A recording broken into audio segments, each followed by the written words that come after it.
दोस्तों, हमने पिछले वीडियो में देखा कि डायनासोर का अंत एक 15 किलोमीटर व्यास वाले उल्का पिंड टकराने से हुआ था।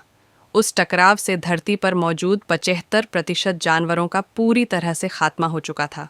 अगर आपने वो वीडियो नहीं देखा तो वीडियो का लिंक डिस्क्रिप्शन में मौजूद है, जाकर देख लीजिए। दोस्तों, आज हम बात करने वाले हैं कि डायनासोर के अंत के बाद हम इंसानों की उत्पत्ति कैसे हुई और वो धीरे धीरे कैसे विकसित हुए।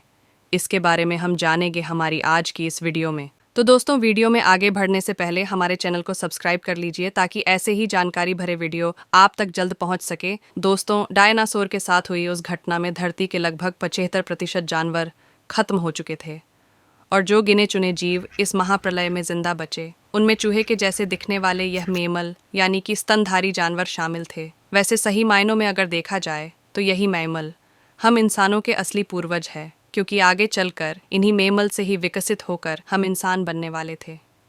इन मैमल्स ने प्रलय के कारण हुई गर्मी से खुद को बचाने के लिए ज़मीन के नीचे रहना और अपना पेट भरने के लिए हर एक चीज़ को खाना शुरू कर दिया था। और फिर इस तरह से धरती से डायनासोर का अंत होने के साथ ही हम इंसानों के अस्तित्व में आने की शुरुआत हो गई। पृथ्वी पर समय बीतता गया और यह मैमल्स समय के साथ में अपने आप को विकसित करते रहे।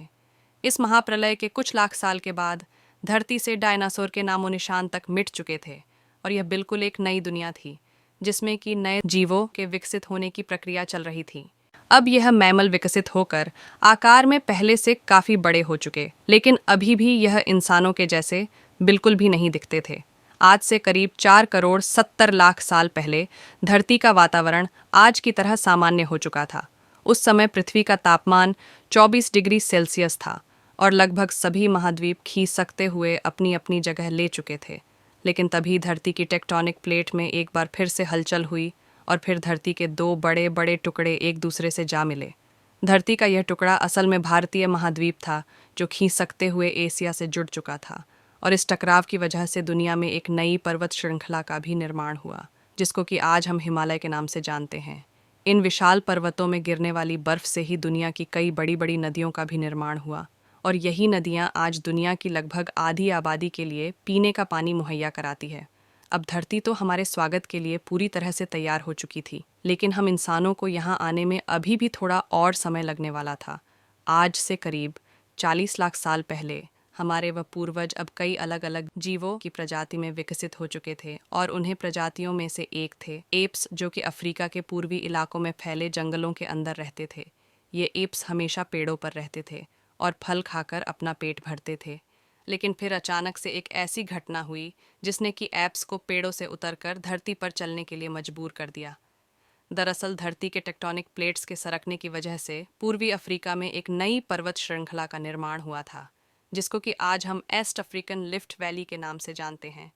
इन पर्वत श्रृंखला के बनने से इन जंगलों में मानसून का आना बंद हो गया, जिसके कारण समय बीतने के साथ धीरे धीरे यहाँ के जंगल खत्म होने लगे और जंगल खत्म होने की वजह से अब इन एप्स को खाने की समस्या होने लगी और इस समस्या का हल ढूंढने के लिए ही इन्हें पेड़ों से उतरकर धरती पर कदम रखना पड़ा। इनके शरीर की लंबाई लगभग 4 फीट और दिमाग सिर्फ एक संतरे के जितना बड़ा होता था।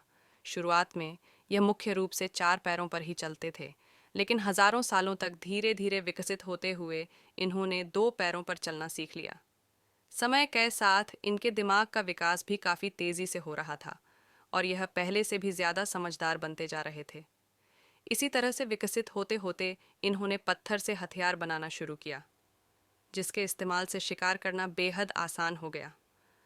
और फिर इसके बाद से हमारे पूर्वजों ने आग की खोज की और उस पर काबू पाना सीख आगे की खोज हमारे पूर्वजों के लिए सबसे बड़ी और सबसे महत्वपूर्ण खोज साबित हुई, क्योंकि आगे उनको सर्द मौसम में गर्मी और अंधेरे में प्रकाश दी थी। इसके अलावा उन्होंने अब मांस को कच्चा खाने की वजह आग पर भूनकर खाना शुरू कर दिया था और इसका फ़ायदा यह हुआ कि उनके लिए मांस को चबाना और पचाना पहले की तुलना में काफ़ी आसान हो गया और पहले उनकी जो ऊर्जा मांस को चबाने और पचाने में खर्च होती थी, अब उनके दिमाग के विकास में खर्च होने लगी। और फिर इसका नतीजा यह हुआ कि उनके दिमाग के बढ़ने और विकसित होने की रफ्तार और भी ज़्यादा तेज़ हो गई थी और फिर इसी तरह से तेज़ी से विकसित होते हुए धरती पर हम मनुओं की होमो इरेक्टस प्रजाति अस्तित्व में आए और दोस्तों, होमो इरेक्टस वह पहले मानव थे जिन्होंने अपनी सुरक्षा के लिए परिवार के साथ और समूह बनाकर रहना शुरू किया था। साथ ही इन्होंने अपनी बात दूसरे मानव तक पहुंचाने के लिए अलग अलग तरह की आवाजें निकालने भी शुरू कर दी थी, और फिर इस तरह से धीरे धीरे आगे चलकर हमारे उन पूर्वजों ने भाषा का निर्माण किया। और दोस्तों,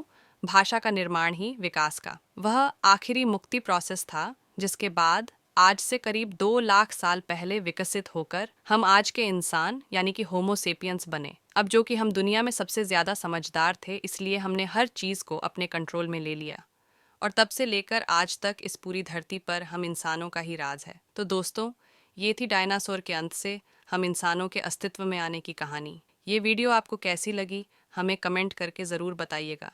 साथ ही इसी तरह के इंटरेस्टिंग वीडियोस को लगातार देखने के लिए कृपया हमारे चैनल UPW को सब्सक्राइब करें। साथ ही बेल आइकन को भी दबाना ना भूलिएगा। तो मिलते हैं एक और ऐसे ही वीडियो के साथ।